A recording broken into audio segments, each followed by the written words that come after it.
이재명 후보 아들의 도박 사실을 인정하고 곧바로 사과했습니다만 이번엔 또 성매매 의혹이 불거졌습니다. 어디에 글을 올렸는데요. 성매매를 한다고 알려졌던 마사지 업소 그곳을 들먹이면서 다시는 안 간다 이런 글을 올린 게 또 드러났습니다. 이재명 후보 성매매 사실은 없다고 아들이 말했다. 나는 아들을 믿는다. 이렇게 얘기를 했는데요. 아들이 아니라고 하니까 믿을 수밖에 없다는 얘기죠. 이재명 후보 얘기를 들어보시죠. 성매매 가능성이 좀 높다는 유추들이 좀 있잖아요. 이에 대해서 후보님 좀 어떻게 생각하시고 앞으로 좀 어떻게 대응하실 건지도 좀 부탁드립니다. 뭐 저도 확인을 해봤는데 그 성매매 사실은 없었다고 합니다. 근데 아무래도 좀 그 내용이나 이런 것들을 봤을 때는 좀 하지 않고서 좀 썼다고 하기에는 조금 좀 의심스러운 부분이 있어서 네. 이에 대해서 좀. 뭐 저도 알 수 없는 일이긴 한데 본인이 맹세코 아니라고 하니 뭐 부모된 입장에서는 뭐 믿을 수밖에 없는 상황입니다. 차정 교수께 먼저 물어보죠. 네. 지금 저 내용이 알려진 게 예. 이렇게 글을 어딘가에 올린 모양인데 그렇죠.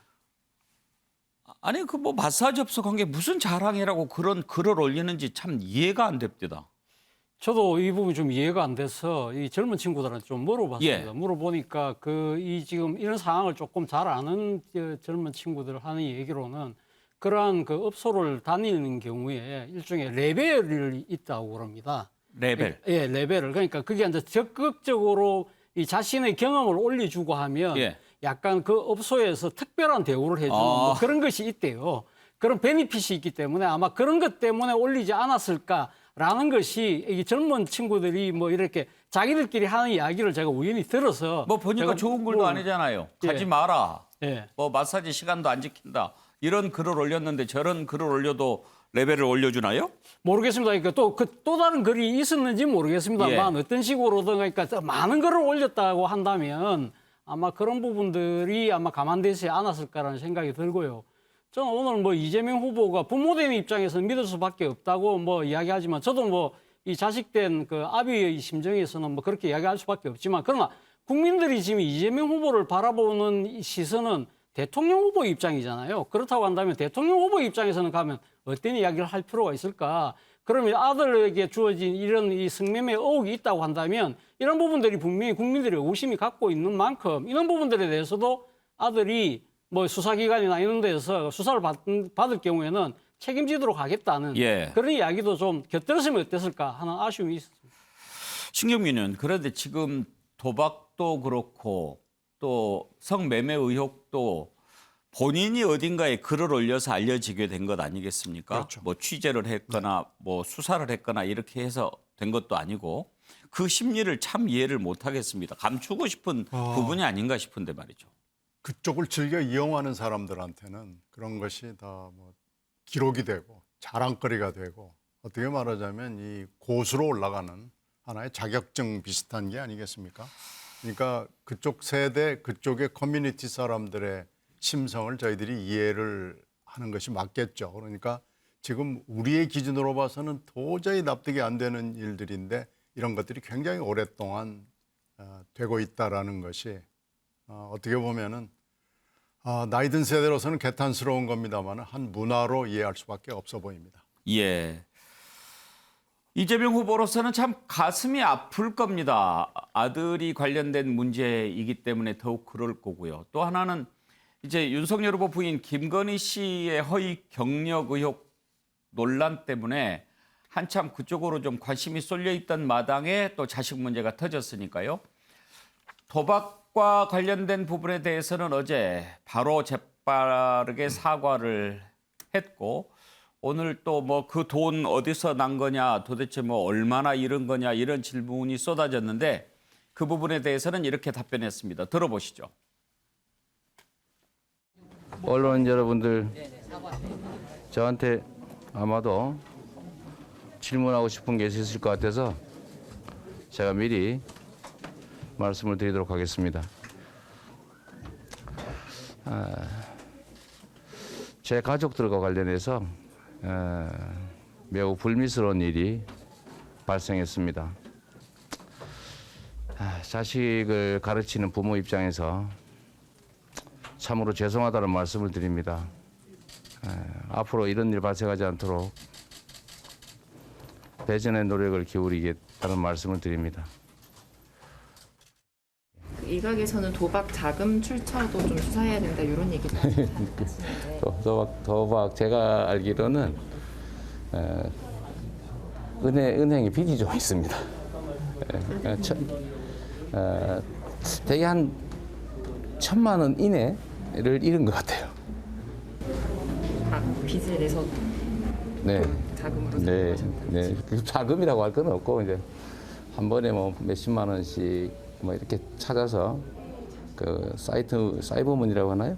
사서 한 모양인데 하여튼 기간이 꽤 길고 그 사이에 잃은 게 1,000만 원까지는 안 되는 것 같습니다. 네, 그래요. 미안합니다. 감사합니다. 예, 복희영 대변인. 네.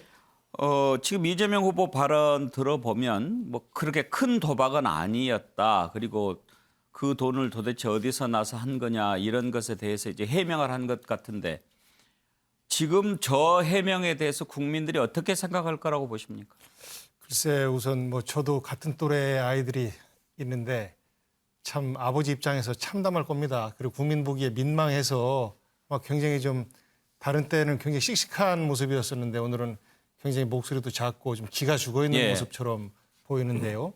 뭐 요즘 장성한 아이들이 아버지하고 대화를 안 하지 않습니까? 그래서 잘 모르기도 할 것이고 또 이제 이런 일이 벌어져서 물어보니 뭐 빚을 내서 했습니다라는 이야기를 하지 않았을까. 그래서 예. 그것을 뭐 통장 내놔봐라 뭐해라 이렇게 조사할 수 있는 내용은 아닌 것 같고 아마도 아들 상처를 받을까 봐서 세게 꾸지람도 못하지 않았을까. 또 미안한 마음도 있고 아마 그게 부모 마음이 저 표정과 저 어투에 담겨져 있는 것 같아서 예. 저도 좀 안타깝습니다. 민주당 내에서는 이재명 후보 아들 도박 논란 불거졌을 때 쿵 했죠? 깜짝 놀랐죠. 예. 마침 이제 김건희 씨 의혹이 막 언론에서 크게 살아나고 있는 시점에서 이게 나오니까 이거 맞대응 의혹적이구나라고 생각을 했는데 결국은 후보께서 불과 4시간 만에 공식 사과를 하셨지 않습니까? 그래서 가족의 문제에 대해서 철저하게 투명하게 하려고 하는 후보의 모습이 이번에 보여서 그나마 다행이고 또 추가적으로 성매매를 했느냐 안 했느냐 뭐 이런 의혹들이 나오고 있는데 그 업소에 대해서 조사를 하면 됩니다. 그러면 불법 성매매 업소다라고 하면 경찰에서 즉각적으로 조사를 하면 그 업소가 그런 뭐 전적이 있는지 전력이 있는지 그 업소는 확인하면 지금 문 닫았대요. 뭐 저는 오래전에 문 닫았습니까? 뭐 오래전인지는 몰랐는데 예. 기자들이 안 가봤겠습니까? 그래서 가봤는데 이미 문을 닫았답니다. 그럼 그야말로 의혹 제기에 불과하다. 인격살인이다라는 말을 이제 김건희 씨 의혹과 관련해서 저희가 했을 때 인격살인 하셨는데 이것은 청년 한 사람을 죽이는 것이고 사실 가족을 힘들게 하는 것이라 조금 팩트 중심으로 의혹 제기가 아니라 팩트 중심으로 가주셨으면 하는 아버지로서의 좀 부탁의 말씀을 드리고 싶습니다. 예. 자, 이재명 후보 이 논란, 이 보도가 나왔을 때 곧바로 사과했습니다. 보도가 제대로 알려지기도 전에 말이죠. 그렇지만 곧바로 또 성매매 의혹이 터졌기 때문에 상당히 좀 타격을 입게 될 것 같습니다. 그런데 이재명 후보의 재빠른 사과, 국민의힘에서는 쇼 같다 이런 얘기를 합니다. 김재원 최고위원 얘기를 들어볼까요? 이 모면 말로써 뭐 사과 쇼로 모면하고 넘어갈 수 있는 상황은 아니라는 거죠. 사실 이재명 후보께서 자사전 같은 데 보면 자기 아버지가 고향을 떠나게 된 이야기를 하면서 도리지꼬땡이 이야기를 했거든요. 그런데 이게 그 시대에는 도리지꼬땡이 가장 중독성이 강한 도박인데 지금 제가 보기에 이재명 후보자의 장남이 하고 있는 이 도박도 가장 중독성이 강한 지금 상황에 와 있다는 거죠. 지금 텍사트 홀덤이니 이런 그 카드 게임 이야기도 나오고 하는데 만약에 그 수준까지 정말 넘어갔다면 큰 문제라는 거죠. 정태근 실장은 이재명 후보의 재빠른 사과가 쇼 같다라는 것에 동의하십니까?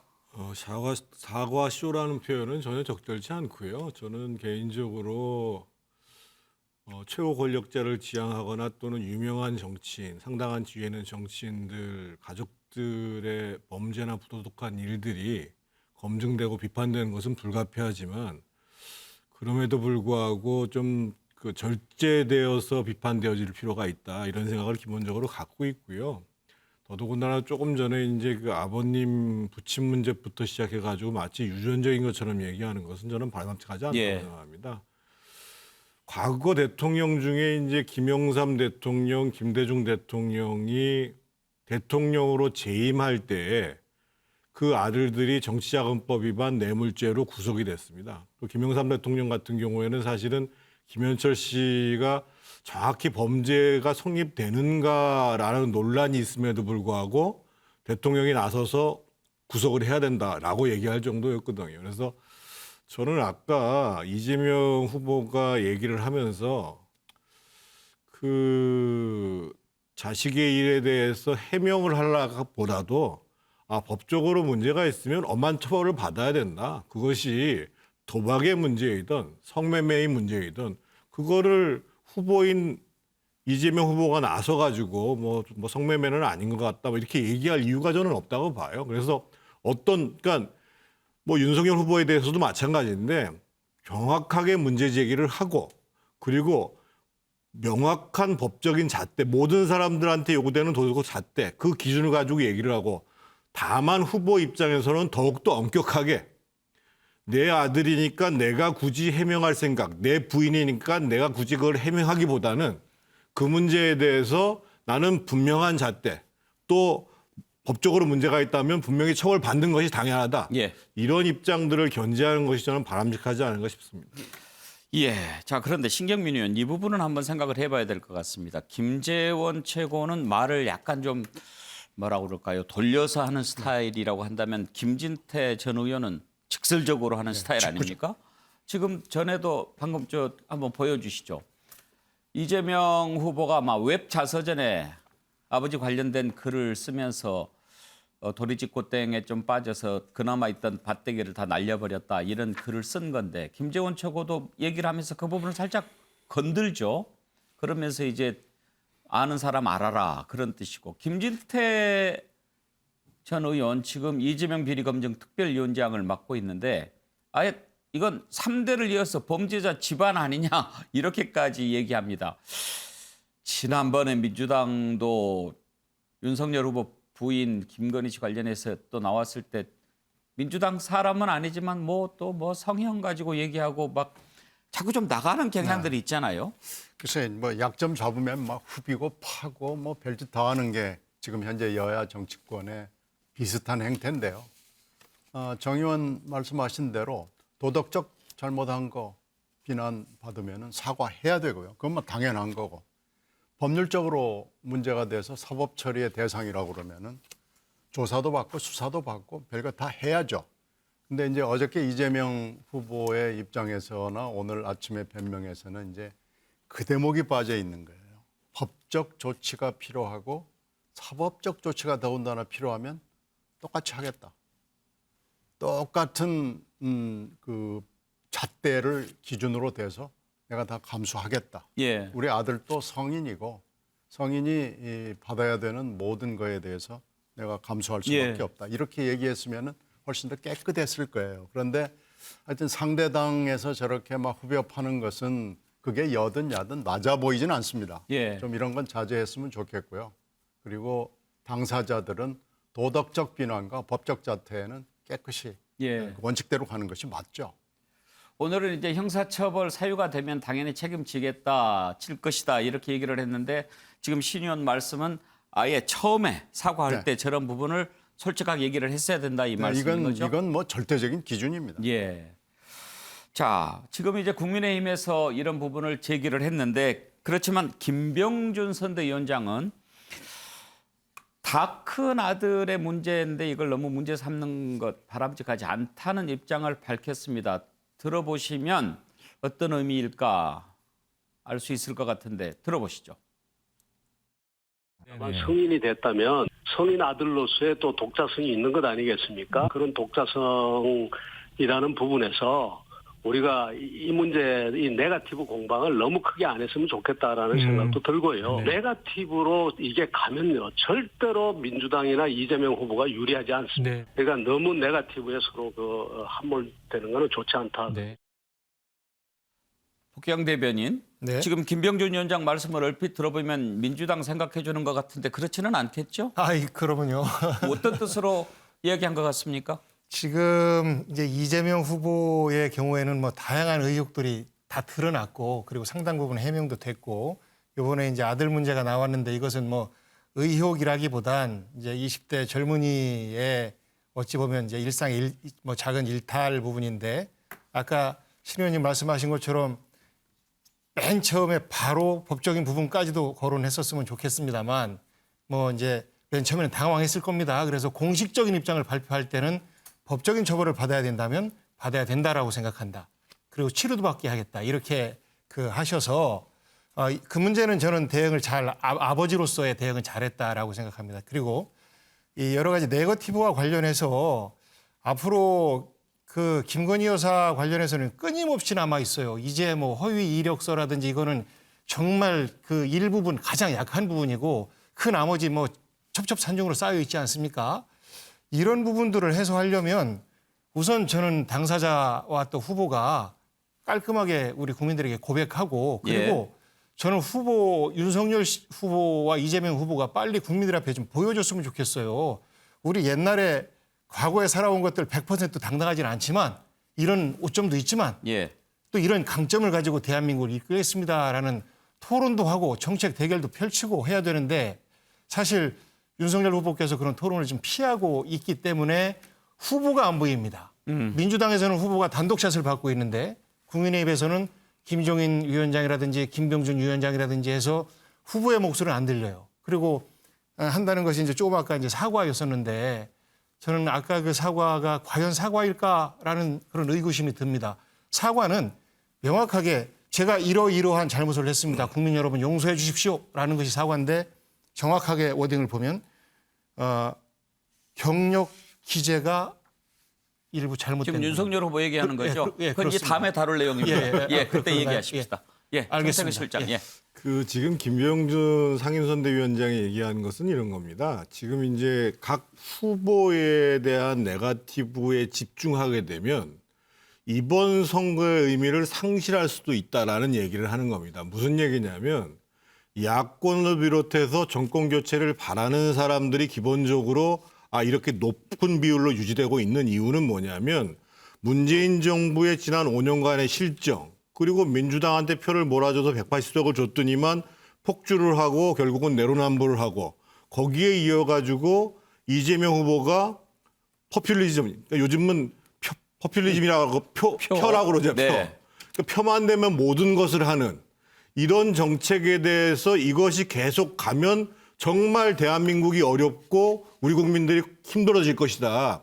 이것을 정확히 하는 선거여야 되는데 그것이 아니라 계속 네거티브로 가서 또 뭐 이재명의 주변, 윤석열의 주변 이런 것이 바람직한 선거가 아니다. 이 말씀을 하시는 겁니다. 뭐 그렇겠죠. 그런데요, 차재영 교수.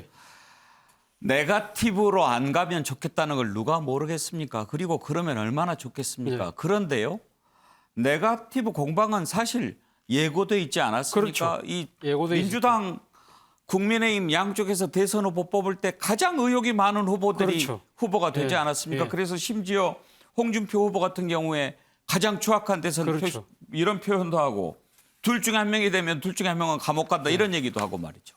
저는 사실 지금 이번에 그 대선에서 지금 소위 말하는 수신 제거가 키워드처럼 등장하고 있는 이 국면이 사실 왜 만들어졌냐 지금 의문을 정확하게 질문을 해주셨는데요. 제가 생각했을 때는 일단 양쪽의 하자 있는 후보들이 왜 당선됐겠습니까? 무조건 이 후보를 선출해야만 상대를 꺾을 수 있는 후보이기 때문에 조금 흠집이 있다 하고 하더라도 이 후보를 내세우면 우리가 분명히 이길 수 있어. 근데 왜 이겨야 되죠?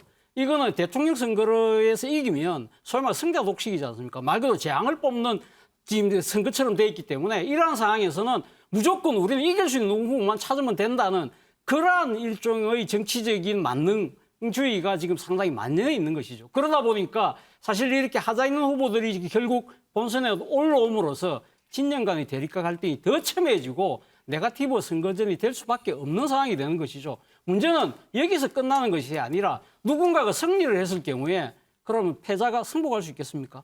거기에 대한 선거의 후유증이 상당히 심해질 수밖에 없고 그러면 국민통합이라는 것은 가치는 또다시 실종된다. 이런 상황이 그럼 5년마다 반복되는 이런 상황을 가면 어떻게 할 것이냐. 이런 부분에 대한 고민은 이번 선거전에서 아무도 이야기를 하고 있지 않다. 저는 일종의 권력 구조의 재편 문제까지도 이제는 심각하게 고민할 단계가 아닐까 하는 생각도 해봅니다. 차정 교수 분석에 공감하는 바가 적지 않습니다. 신경민은 제가 앞서 오프닝에 큰바위 얼굴 얘기를 잠깐 했는데 참 그 호돈의 소설 큰바위, 아닙니까? 네. 우리가 그거 학교에서 배웠을 때 참 그 큰바위 얼굴을 계속 바라보면서 자라왔던 그 사람. 앞으로 수많은 사람들이 지나가지만 다 본인은 큰바위 얼굴인 것처럼 했지만 옆에서는 그렇게 보았지만 아니었고. 큰바위 얼굴은 없습니다. 그런 건 존재하지 않습니다. 인간 속세 그런 건 존재하지 않고 우리가 민주주의 그리고 이제 정당 뭐 이런 그 제도를 만들어낸 거 아니겠어요? 이 인스티튜션이 제대로 작동할 수 있도록 해야 되는데 지금 이게 이 사태가 여기까지 오면서 우리가 이번 대선이 이렇게 될 거다라고 예측을 안 한 사람은 거의 없죠. 지금 벌어지고 있는 일들을 우리가 몇 달 전부터 다 예측을 했고 이게 계속 갈 겁니다. 그래서 지금 현재는 식자들은 이걸 보고 여러 가지 혐오, 환멸 뭐 이런 걸 느끼는데 저는 이 후보나 정당이나 민주주의 자체에 대한 회의가 깊어졌다는 걸 굉장히 우려합니다. 예. 그래서 이것을 아예 거부하는 움직임까지 지금 있거든요. 이렇게 가서는 안 되는데 민주주의의 회복, 정당 기능의 회복을 위해서 우리가 다시 한번 근본을 성찰해야 될 시점이 됐습니다. 예. 이게 좀 근본적인 얘기죠. 예. 자, 다음으로 넘어가겠습니다. 윤석열 후보도 오늘 사과를 했습니다. 논란이 불거진 지 사흘 만인데요. 사과에 좀 인색하지 않냐 이런 얘기를 들었지요. 오늘은 이제 죄송합니다라고 얘기를 했는데 이번 사과는 제대로 받아들여질까요? 자, 그러면 오늘 윤석열 후보의 발언을 들어보시죠.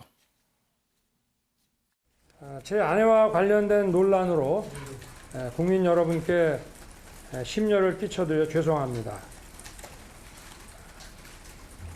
이유 여하를 불문하고 경력 기재가 정확하지 않고 논란을 야기하게 된 것 그 자체만으로도 제가 강조해온 공정과 상식에 맞지 않는 것임을 분명히 말씀드립니다.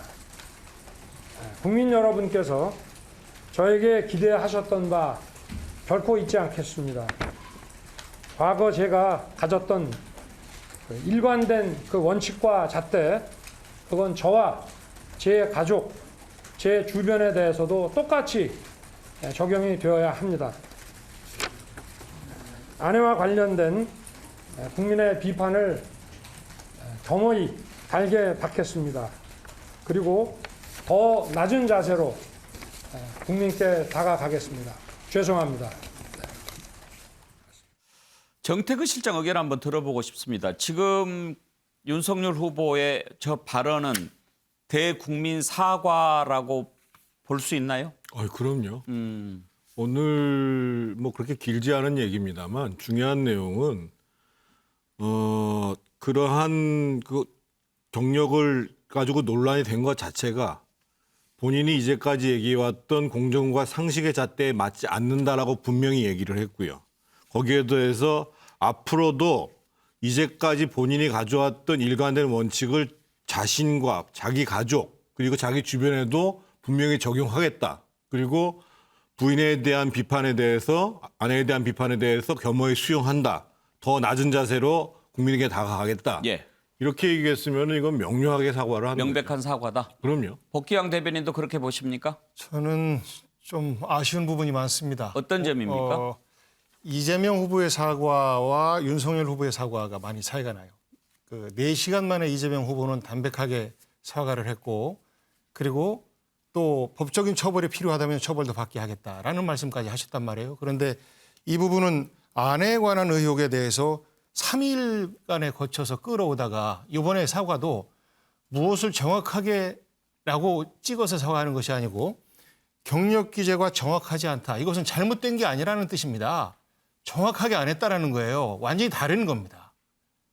그 사과의 내용은 여기에 대해서 담백하게 정말 사과를 받는 사람 입장에서 볼 때 아, 사과를 하는구나라고 느껴야 되는데 전형적인 정치적 사과입니다. 그 이후에 어떤 또 그 시도가 있을 수 있는 이런 것들을 그 남겨놓는 이런 사과가 아닌가라는 생각이 들고 또 진정한 사과라면 기자들의 1분 1답도 좀 하고 가야 되는데 기자들하고 대화도 안 하고 갔어요. 그러니까요. 기자들도 그 부분이 좀 궁금했던 모양입니다. 저 발언을 일단 우리가 얼른 생각하기에 국민 여러분께 진심으로 사과드립니다. 이렇게 하는 것을 예상을 해서 그랬는지요. 사과냐? 사과한 건 맞냐? 이렇게 질문을 던졌습니다. 윤석열 후보의 발언을 들어보시죠. 아내분 관련해가지고 네. 그 수사도 임해한다라는 얘기도 있는데 저는 없어졌는데. 뭐 제가 이렇게 말씀을 드렸으니까 이 사과로 여러분들 받아주시고 그리고 뭐 나머지 부분에 대해서는 제가 어떠한 그 법과 원칙이라는 것은 누구에게도 예외가 없다고 지금 말씀을 드렸으니까 그걸로 대신하겠습니다. 나머지는 제가 말씀드릴게요.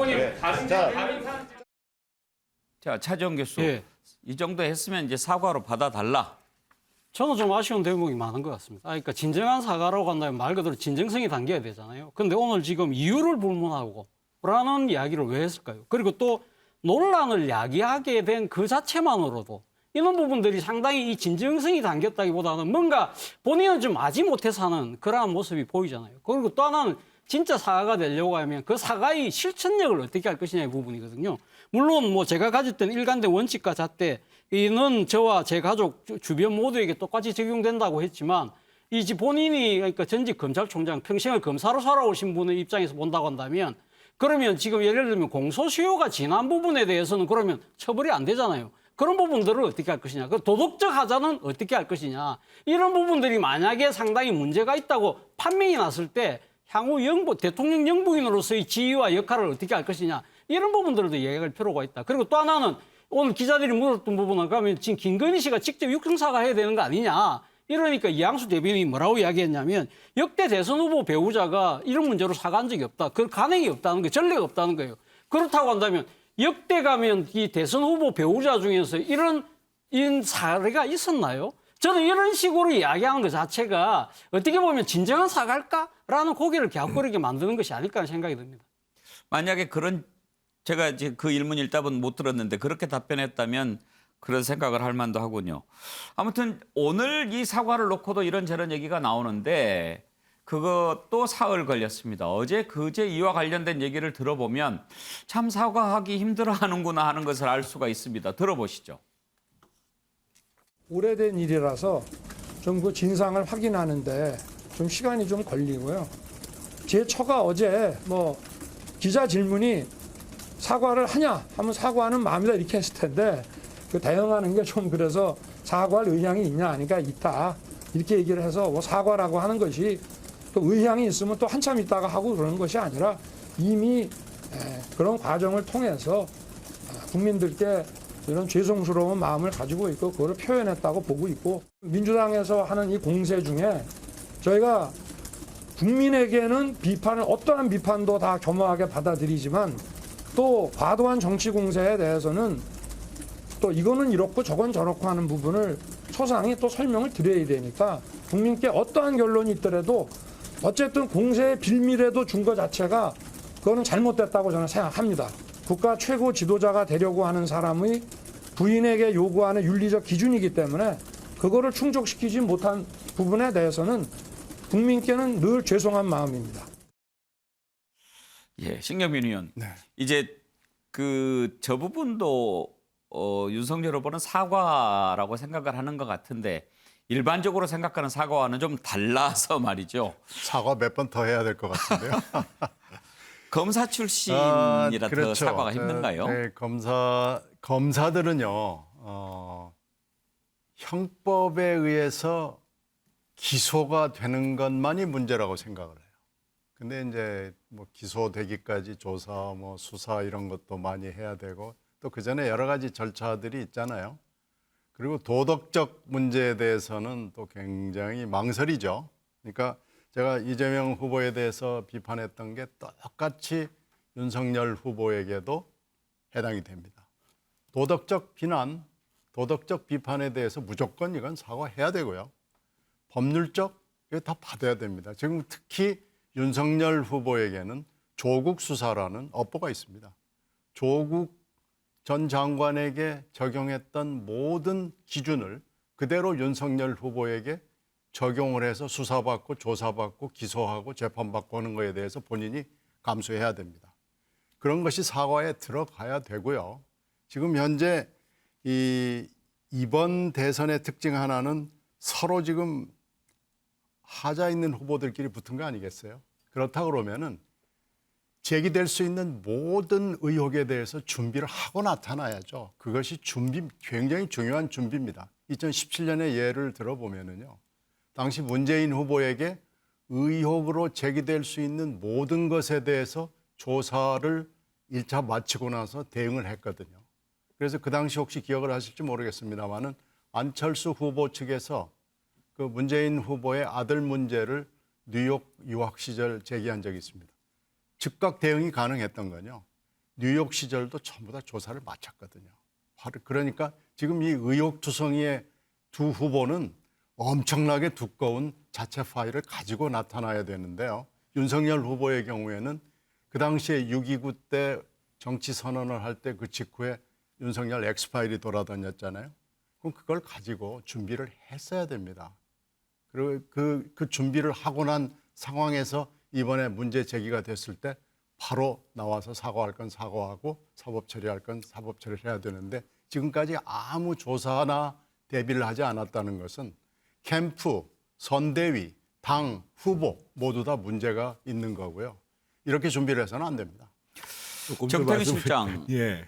윤석열 후보가 좀 사과가 서툰 것 같다. 뭐 사과가 익숙한 사람 얼마나 있겠습니까만은 좀 서툰 것 같다라는 지적들이 나오는데 그 부분은 동의하십니까? 그런 측면이 있죠. 정치적인 특히 이제 정치인이 국민 전체를 상대로 해서 사과하는 것이거든요. 그러니까 지금 이제 흘러오는 과정들을 보면 제가 윤석열 후보 입장에서 조금 변명을 하자 보면 예. 이랬던 것 같아요. 그러니까 지금 이제 민주당이 여러 가지의 경력상의 문제를 제기하는데 본인이 이제까지 일해왔던 걸로 보면 그 중에 완전히 허위적인 내용도 있을 수 있고 또는 부풀려진 내용도 있었고 상당수는 오기인데 이거를 전부 다 나열해가지고 얘기를 하니 이거에 대해서 하나하나 확인을 해서 명확히 잘못됐다는 건 잘못됐고 그리고 이거는 좀 지나친 공세다라고 했고 싶었던 것 같아요. 예. 그게 이제 윤석열 후보가 당연히 이제 오랫동안 검사로 생활을 해왔잖아요. 그러다가 이제 어저께에 그 배우자께서 처음에는 사과할 의향이 있다고 했다가 그래서 곧 바로 사과한다. 이렇게 이제 얘기를 한 다음부터 후보의 태도가 달라졌거든요. 근데 그것에 대해서도 적절한 것 같다라고 얘기를 했고 예. 아마 캠프뿐만 아니라 여러 군데에서 그것을 대응하는 후보의 문제에 대해서 후보가 명확하게 사과를 할 필요가 있다라는 얘기들을 아마 선대위뿐만 아니라 여러 군데에서 제기가 됐을 거예요. 예. 그래서 오늘 나온 얘기가 지금 이제 그 이양수 대변인도 사과 일정에 대해서 오해 알았다는 거 예. 아니겠어요? 그래서 후보 본인이 이제 상당히 고민을 하다가 아마 오늘 아까 제가 반복돼서 말씀드립니다만 후보가 얘기한 것들 저는 이제 사과로 받아들이는 가장 중요한 이유가 어떻든 본인이 강조해왔던 공정과 상식에 안 맞는다. 부인의 경력 관련된 여러 가지 부풀리기 뭐 이런 문제가 이 문제를 분명히 하고 자신이 가져왔던 원칙과 잣대를 자신과 가족들과 주변에도 분명히 적용하겠다. 이 얘기를 한 것은 저는 사과라고 받아들여야 된다고 봐요. 궁금한 게 몇 가지 있는데요. 오늘 선대위도 모르고 기자들도 사전에 통보를 못 받고 갑자기 나타나서 사과를 했다고 하는데 왜 그랬을까요? 선대위하고 뭐 주변에서도 아까 제가 말씀드렸던 것처럼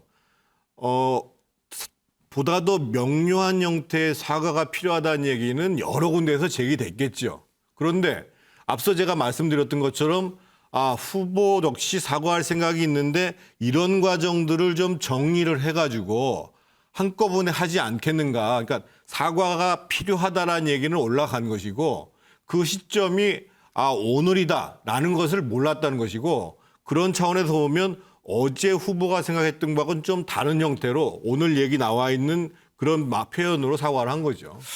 그 말씀을 들어도 이해는 잘 안 되는데 한 가지 더 궁금한 게요. 네. 오늘 이렇게 사과하는데 이제 갑자기 나타났는데 주머니에서 사과문을 꺼내서 이렇게 읽지 않았습니까?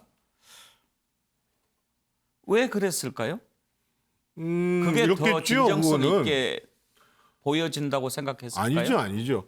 혹시나 예를 들면 저렇게 이제 문안을 작성하게 되면 그러니까 보통은 이제 후보가 편안하게 쭉 이렇게 얘기하다 보면 말에 군더더기가 붙잖아요. 그러니까 그것이 또 오해를 불러일으키지 않을까 싶어서 예. 아마 그 후보께서 이제 쭉 후보가 이제 이런 생각을 정리해서. 하고 옆에 바로 비서한테 또는 뭐 메시지 작성하는 사람한테 이런 내용으로 작성을 해봐라 예. 라고 했을 거고 거기서 이제 뭐 군더더기 있는 거 빼고 요렇게 아까 제가 말씀해서 핵심된 메시지를 중심으로 해서 분명히 뜻을 전달하자, 사과를 예. 하자 이런 취지였겠죠. 그랬겠죠. 근데 이제 차지원 교수 저걸 네. 두고 이제 뭐 사과문도 누가 써준 거 읽나 이런 또 지적을 하더라고요.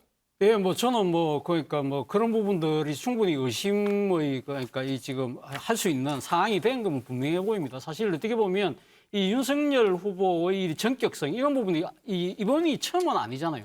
과거 입당할 때도 전격적으로 입당부터죠. 이렇게 했잖아요. 그때 전격적으로 함으로써 뉴스의 가치를 상당히 키운 측면도 있고 또 하나는 이 상당한 또 결단을 하는 모습을 보여줬잖아요. 그런 측면도 저는 감안한 것이 아닐까 생각이 들고 예. 저는 이런 부분들이 상당히 어떻게 보면 이 뭐랄까요, 이 좀 스핀 닥터라고 그러죠. 그러니까 정치적으로 이 상당히 이 뭔가 이 조금 이 의도를 갖고 기획을 하는 그러한 모습들이 살짝 보인다는 거죠. 그런 부분들이 스스로의 진정성을 오히려 퇴색시키는 측면도 있다. 그런 측면에서는 저는 오늘 이 한 것은 상당히 조금 마이너스가 아니었을까? 뭐 제 개인적인 평가. 예. 자, 이렇게 대선 후보들의 사과하는 모습 봤습니다. 오늘 윤석열 후보 사과했는데요. 그럼에도 불구하고 부인 김건희 씨의 허위 경력 논란 수그러들지 않고 있습니다. 왜 그런지 살펴보죠. 김건희 씨가 수원여대에 제출했다고 하는 재직증명서, 이거 지금 위조 아니냐 이런 얘기가 나오고 있습니다. 그러니까 게임산업협회 기획이사로 참여했다라고 하는데 그 기획이사로 있었다고 하지만 기획이사라고 하는 자리는 아예 없었다라는 얘기도 나오고 그때 당시 회장으로 계셨다는 분은 나는 알지도 못한다고 하고 발기인 명부에도 이름이 없고 김건희 씨를 아는 사람이 없다는 겁니다. 그러면 어떻게 재직증명서가 발급이 됐는가 이런 의혹이 제기가 됐는데 열린민주당의 김의겸 의원이 그 재직증명서 양식이 게임산업협회에서 일반적으로 하는 양식과 다르다는 주장을 내놓았습니다. 들어보시죠. 김건희의 문건에는 찍힌 도장은 동그랗고 조그맣습니다. 그렇죠. 그런데 이 한국게임산업협회가 문체부에 공식으로 제출한 문서에 있는 직인을 보면 그건 정사각형으로 큰 그런 도장입니다. 이 두 도장의 시기가 한 달도 차이가 나지 않아요. 2006년 7월에 찍힌 것하고 2006년 6월에 찍힌 건데 그래서 시차가 나지 않기 때문에 이게 시간이 지나서 직인을 바꿨을 가능성, 교체했을 가능성은 거의 없는 것으로 보입니다. 김건희가 제출한 문건에는 제/호 이렇게 제로 시작을 합니다. 하지만 알겠습니다. 이 정식 문건, 공식 문건은 문서 번호 이렇게 전혀 다르게 시작을 하고요. 이 김영만 회장 이름을 지재하는 방법도 김건희 문건에는 사단법인 해서 그 사자를 표기를 하고 두 줄로 쓰는데 이 공식 문건에서는 사단법인의 사자가 들어가 있지 않습니다. 복귀왕 대변인, 일단 김의겸 의원은 구체적으로 좀 양식이 다르다라고 하는데 혹시 재직증명서 허위 발급 또는 허위 제출 그런 의심을 하고 있습니까? 객관적으로 의심을 살 만한 부분이 충분히 있다고 생각합니다. 재직증명서, 경력증명서, 이런 표현의 차이도 있을 수 있고, 그리고 저 문제는 김의겸 의원이 의혹 제기하는 부분은 너무 쉬워요. 저때 당시에 발행되었던 저 협회의 공문을 확인하면 도장이 동그란지 네모인지 바로 확인이 가능하거든요. 그래서 올해 이것은 공방거리로 작용할 것 같지는 않습니다. 그래서 이 부분이 만약에 도장이 다르다라고 하면 잘못했습니다라고 사과해야죠. 설령 공소시효가 지났다 하더라도 지금 국민들이 공소시효를 따지는 건 아니지 않습니까? 대통령의 아내로서 우리나라를 대표하는 역할을 해야 되는데 과연 그러한 도덕성을 가지고 있느냐라는 차원에서 지금 바라보고 있는 것이기 때문에 저것은 너무 쉽게 팩트체크가 가능한 부분이다. 예. 공방할 일이 아니다라고 생각합니다. 자, 이제 사실 여부를 밝혀야 되겠죠. 그런데 지금 이렇게 재직증명서 사실과 다르네 어쩌네 이런 얘기가 나오면서 이제 조국 사태 당시 정경심 씨의 표창장 위조 논란 그 부분에 대한 수사를 떠올리는 분들이 많지요. 김재원 최고위원은 그건 좀 다르다라면서 이런 논리를 제기하는데 들어보시죠. 사실 조국의 판박이 아니냐라는 얘기예요. 근데 이제 전혀 다른 것이요. 네. 그냥 이력서에 한 줄 적고 끝나는 것이 아니고 증빙 자료를 다 첨부를 해야 돼요. 네네.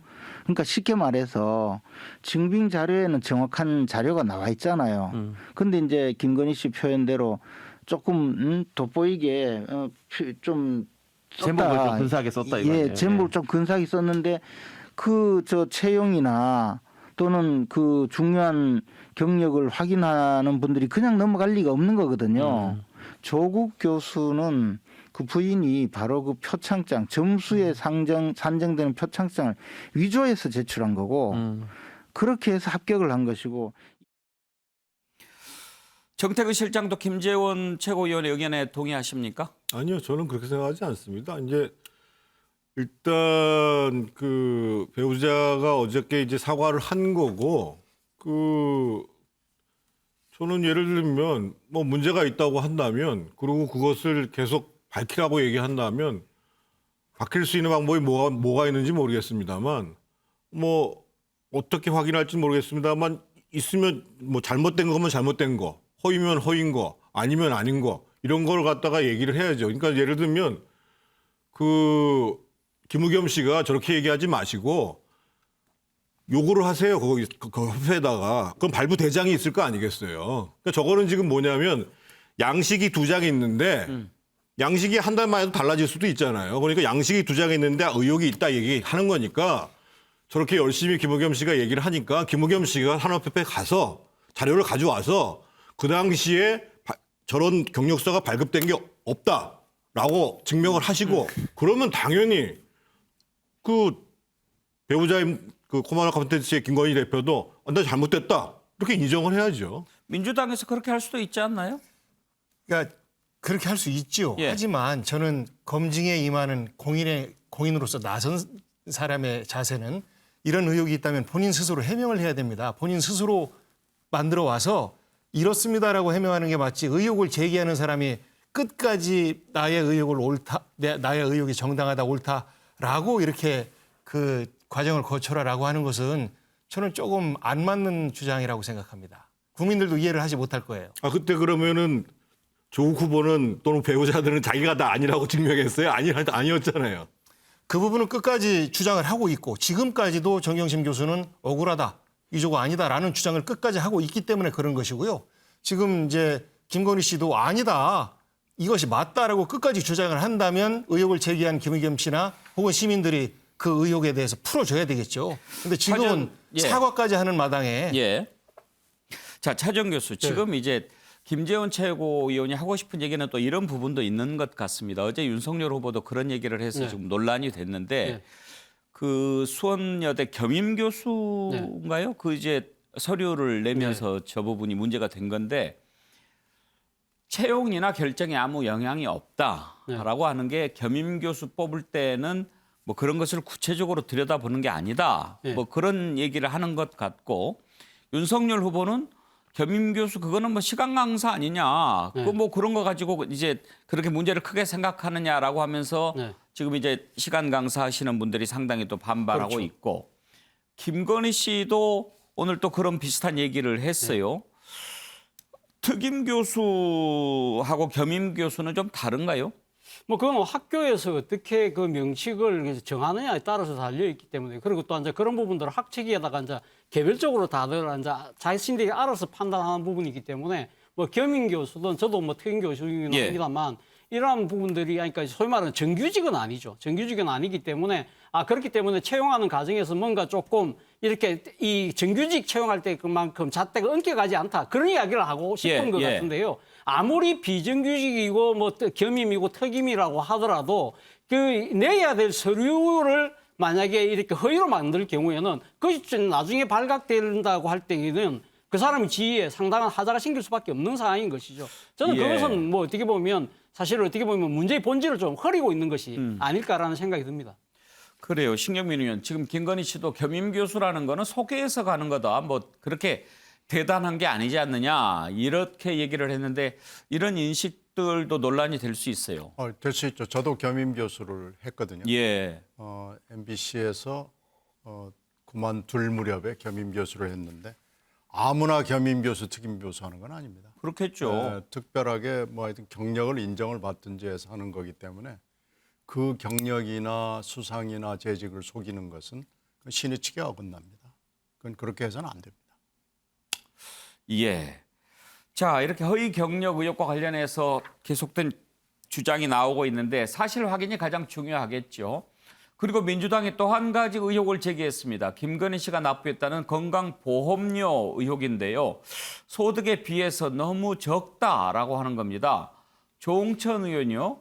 부인 김건희 씨가 건강보험료 한 달에 7만 원 이렇게 낸 걸로 확인이 됐는데 자산이 그렇게 많은 사람이 이렇게 내는 게 공정하냐라고 하면서 공정과 상식을 기치로 내건 윤석열 후보를 공격했습니다. 민주당 관련 얘기를 들어보시죠. 국민의힘 윤석열 후보의 부인 김건희 씨는 2017년 윤 후보의 검찰총장 인사청문회 당시 양평 땅을 비롯해 60억대의 재산이 있었지만 건강보험료는 월 7만 원 정도만 납부하고 있었다는 사실이 드러났습니다. 만약 지역 가입자라면 재산 기준으로 김 씨가 납부해야 될 건강보험료는 월 37만 4,650원으로 추정되며 이는 실제 납부한 보험료의 5배가 넘는 금액이다. 재산보험료를 회피하기 위한 꼼수로 허위소득 신고를 했다면 사실상 이명박 대통령과 판박이 꼴린 셈이다. 자, 이런 주장에 대해서 윤석열 후보 측의 이양수 대변인은 회사 자금이 여의치 않아도 직원들 월급은 줘야 되기 때문에 월급을 200만 원으로 책정을 했고 그 때문에 공단이 부과한 건보료가 좀 낮았다라고 반박을 했습니다. 정태근 실장, 건보료, 건강보험료가 7만 원이었다면 사실 좀 매우 낮은 수준이죠. 그거는 이렇게 봐야 됩니다. 자산소득이 만약에 있었다, 60억에 대한 자산소득이 있었다라고 한다면 더 내는 게 맞죠. 무슨 얘기냐면 지금 이제 직장 가입자들 같은 경우에는 자기 소득을 기준으로 해가지고 납부를 하게 돼 있어요. 그러니까 이재용 삼성 회장도 많이 내봤자 790만 원 냈습니다. 우리나라 1인당 상한액이 704만 원이에요. 그래서 여러 사업장의 직책을 갖고 있으면 해가지고 대략 아무리 많은 사람도 개인으로서는 800만 원이 넘지 않습니다. 대신 물론 그 사람은 회사의 오너로서 많은 직장인들, 그 회사 법인이 이제 보험료를 내죠. 그러니까 지금 문제의 초점은 과연 그러면 코바나 콘텐츠의 김건희 대표가 본인이 수익이 많은 다른 데서 많이 발생하고 있음에도 불구하고 그 수익을 숨기고 의료보험을 고의적으로 적게 내기 위해서 회사 대표에 등재시켜놨느냐. 과거에 MB 때 문제가 됐던 것처럼. 그게 아니고 본인이 다니고 있는 본인이 만든 회사, 이게 2008년부터 있었거든요. 그래서 대략 지금 2014년부터 수익이 발생하기 시작을 해요. 그래서 거기에서 나오는 수익 중에서 월급으로 책정된 부분에 대해서 낸 거죠. 그러면 앞으로 당연히 이 월급이 많아지면 거기에 따라서 많이 내는 거예요. 그런데 만약에 별도의 자산 소득이 있었다. 근데 그걸 회피했다. 회피할 목적으로 했다. 그러면 당연히 비난을 받아야죠. 근데 저는 민주당에서 기본적으로 보건보험 의료보험 체계를 아시는 분들이 지역 의료보험 문제하고 직장 의료보험을 짬뽕 시켜가지고 이렇게 얘기를 하는 공격을 하는 것이 과연 타당하냔 말이에요. 그래서 제가 아까 이재용 부회장 얘기 꺼낸 거예요, 사실은. 그래서 지금 공격을 하려면 김건희 대표라는 분이 다른 소득을 숨기는 상태에서 건강보험료를 적게 내기 위해 가지고 코바나 콘텐츠의 대표를 하고 있냐, 코바나 콘텐츠의 대표로서의 소득을 일부러 줄였느냐, 이거를 얘기하셔야 된다 이거예요. 박희영 대변인은 지금 정태근 실장 발언에 대해서 어떻게 생각하세요? 일정 부분은 동의합니다. 우리가 이제 의료보험 제도를 의보액 금액 책정하는 부분에 대한 합리적 개혁을 해야 된다라는 말이 지속적으로 나오고 있는데 그 단적인 예가 이제 자산은 많으나 그 소득자 월급쟁이로 월급 소득자로 분류가 돼서 낮은 금액을 내는 이런 사례가 사실 이번에 해당되고 그래서 형평성에 맞지 않다라는 문제 제기가 됐었는데 저는 뭐 게재에 거기에 대한 뭐 고민도 좀 해보면서 동시에 이 부분은 다 알아요. 사업하시는 분들은 기본적으로 압니다.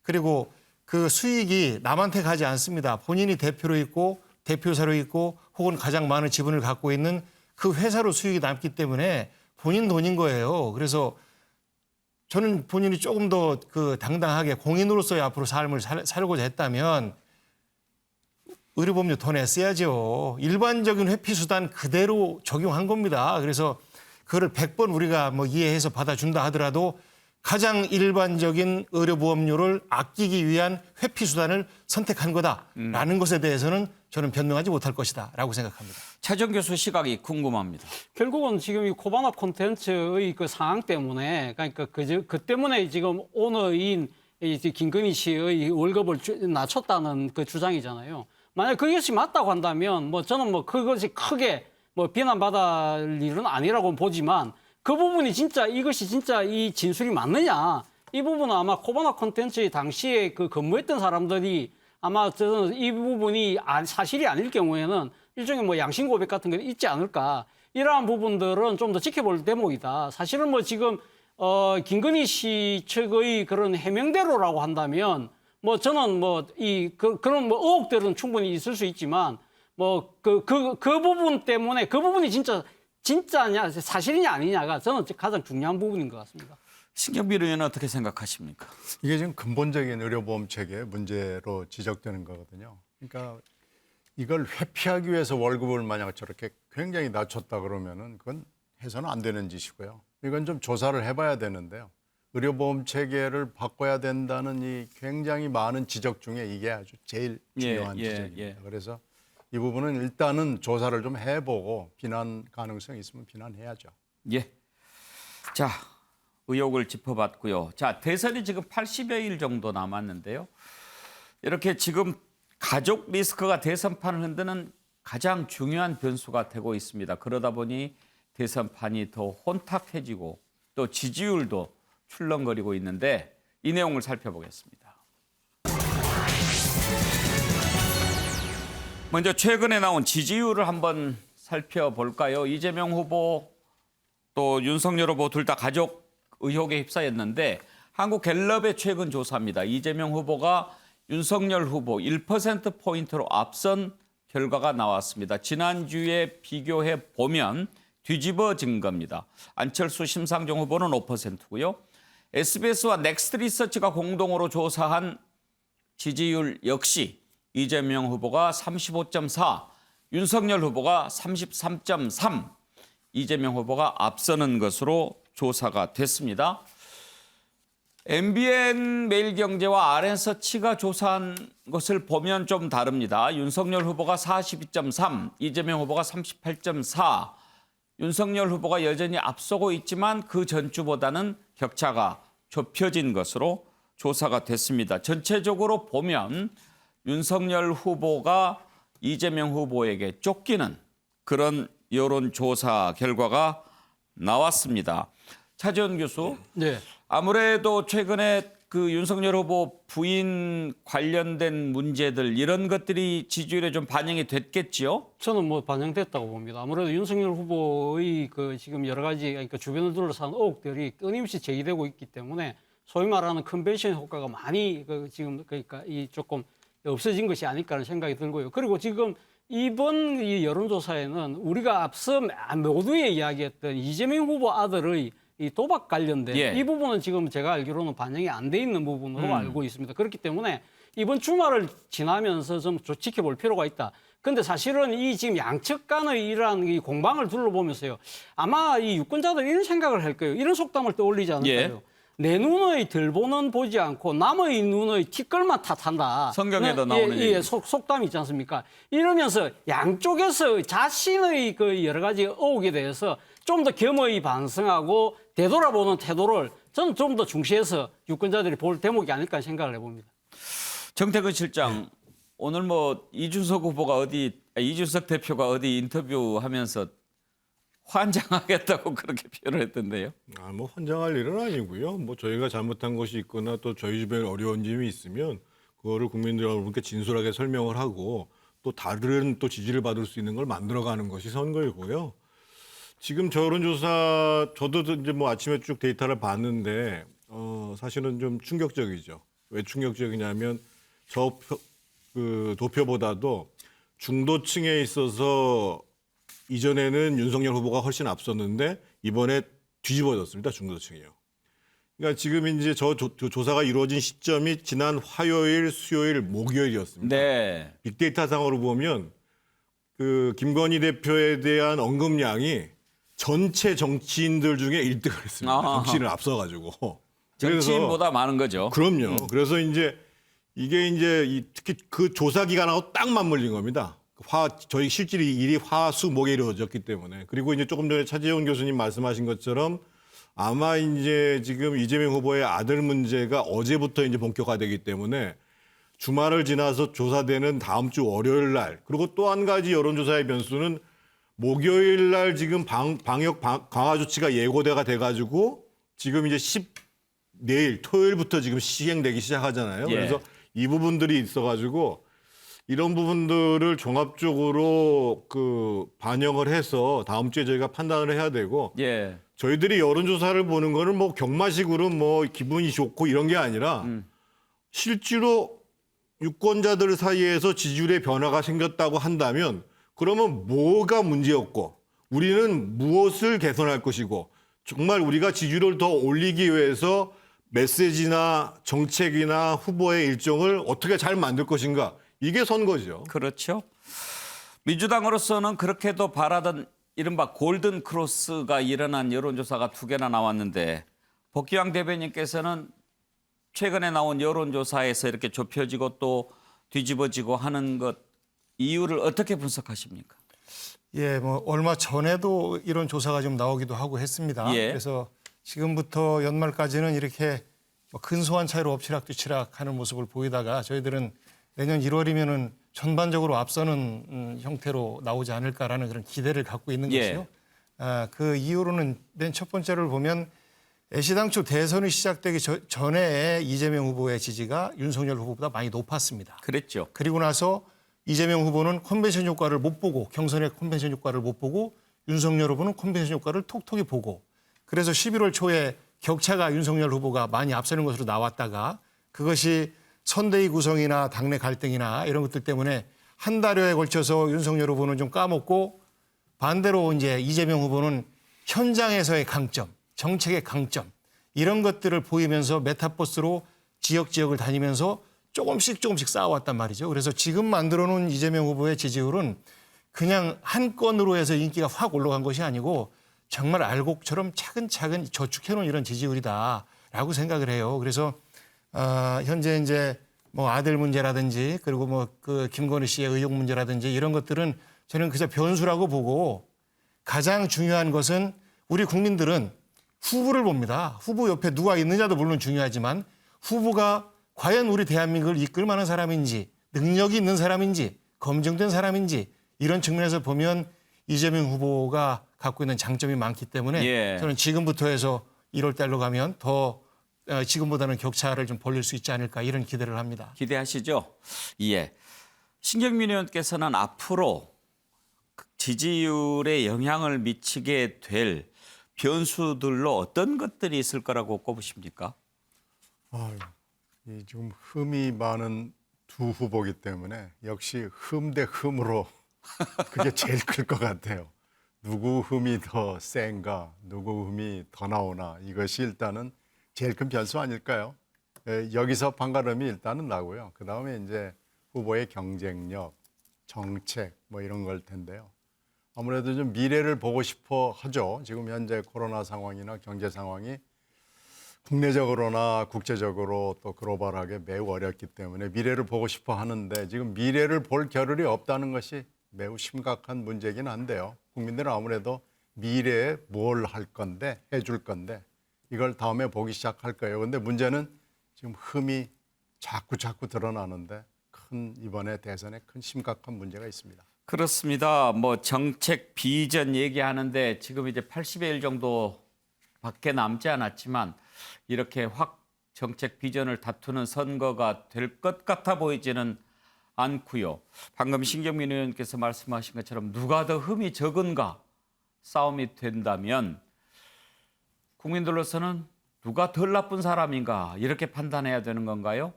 그런데 문제는 지금 이제 검증을 쭉 이렇게 하고 있는 과정인데 이것도 너무 지나치게 네거티브 쪽으로 또 거칠게 국민들이 보기에 별로 좋지 않게 이런 검증들이 많이 이루어지고 있다고 하는 겁니다. 지금 이재명, 윤석열 두 후보의 가족 관계에 계속 문제가 나오는데 양 당에서 나오는 표현들이 좀 그렇습니다.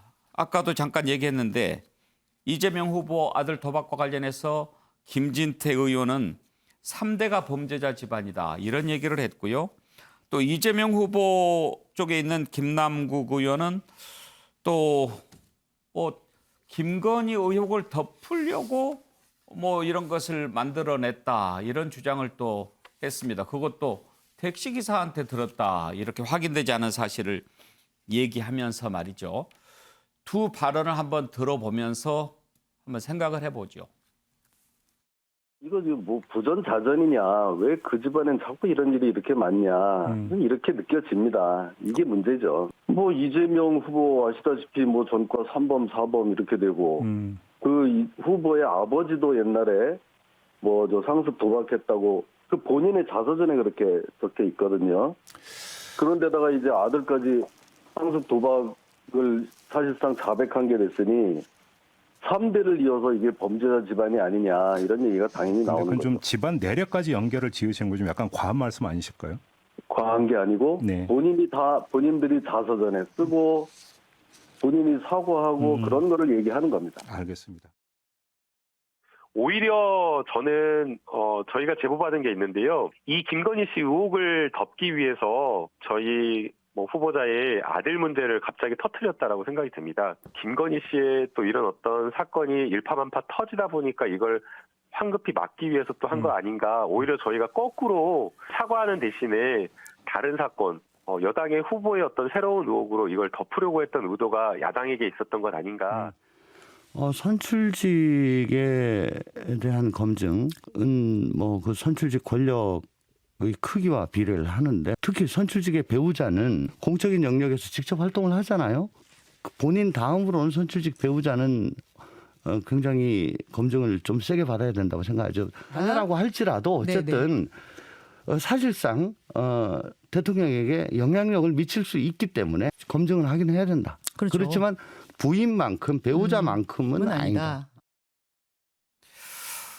차재원 교수, 뭐 아들 잘못, 아내 잘못 어떤 게 더 크냐 이런 것을 어떻게 가릴 수 있겠습니까? 그렇죠. 앞서도 제가 말씀드린 대로 내 눈에 들보 남의 눈에 뒷걸 뭐 이 이야기를 우리가 다시 또 언급할 수밖에 없는 상황인데요. 저는 사실 아까 전 현직 의원들의 말을 들으면서 대한민국 정치의 고질병이 저는 뭐 제가 봤을 때 여러 개가 있습니다만 여기서 딱 짚을 수 있는 것이 소위 말하는 정치적 연좌제. 그러니까 뭐 부친이 선친이 어땠기 때문에 뭐 어떤 식으로 이렇게 몰고 가는 그러한 이 연좌제. 그리고 또 하나는 정치적 음모론이죠. 그러니까 뭐 이러한 것이 그러니까 잘못이 있는데 그걸 갖다가 일종의 아젠다를 싹 돌리는 식으로, 그러니까 이거 뭐 정치적 의도에서 한 것이다는 식으로 하는 부분들. 근데 유권자들의 있는 높이가요, 이제는 정말 높아졌습니다. 신경민 의원, 지켜야 할 선 뭐 이런 얘기를 많이 하는데 이제 그런 거 넘은 지가 오래된 것 같습니다. 이렇게 흠 가지고 서로 싸우는 선거전에서 여러 가지 부작용이 있지만 하나 굉장히 많은 부작용 하나는 괜찮은 사람 그리고 책임 있는 자리에 있는 그리고 그 사이에 그럴듯하게 보였던 사람들이 말도 안 되는 얘기들을 하는 겁니다. 지금 여러분이 쭉 몇 개를 보셨습니다만은 이게 사실 그분들은 진영의 논리에 갇혀서 지금 얘기를 하는 거죠. 그러니까 이게 잘못됐죠. 이렇게 정치적 연좌제나 기획이었다라고 얘기를 하는데 항상 음모론으로 얘기를 하는데 기획도요. 사실 기사는 기획인 게 굉장히 많고요. 그 기획을 아무리 해도 팩트로 뒷받침되지 않으면 그 기획은 먹히지 않습니다. 그런 점에서 봤을 때는 모르죠. 그 근원을 모르지만 이것은 기획이라고 하더라도 팩트가 맞으면 그건 분명하게 사과할 거 사과하고 무릎 꿇을 거 무릎 꿇어야 됩니다. 지금 이렇게 음모라고 그러면서 서로 손가락질하고 또 연좌제 같은 이런 주장을 하고 그러는 건 맞지 않습니다. 신사 중에 신사 정택은 실장이 정무대응실장으로 가 계시니까 기대를 좀 해봐야 되겠죠? 그 김당국 의원이 얘기한 것처럼 우리가 좀 그런 능력이 있었으면 좋겠어요. 그 뭐 윤석열 램프가 예를 들면 뭐 상대방에서 네거티브가 들어오니까 이걸 싹 준비했다가 쫙 꺼내고 저는 뭐 아마 이제 그렇게 생각해 버릇하는 것 같아요. 조금 전에 우리 신경민 의원이 말씀하시는 것처럼 이제 뭐 음모론에 이제 빠져 있다고 얘기하는데 앞으로 아마 이제 지금 연말이 얼마 안 남았습니다. 그래서 이제 새해 들어서 어떻게 지금 이 캠페인의 분위기를 반전시킬 것인가 이게 굉장히 큰 핵심적인 과제로 지금 등장하고 있습니다. 예, 복경 대변인 오늘 처음 나오셨는데 어떠셨어요? 어렵습니다. 관련된 말씀 좀 드리면 기획이다. 사실 이 부분은 그 김건희 씨 관련된 의혹을 제기할 때 윤 후보가 먼저 말씀하셔서 뭐 그렇게 진행이 됐던 거라고 보고요. 예, 알겠습니다.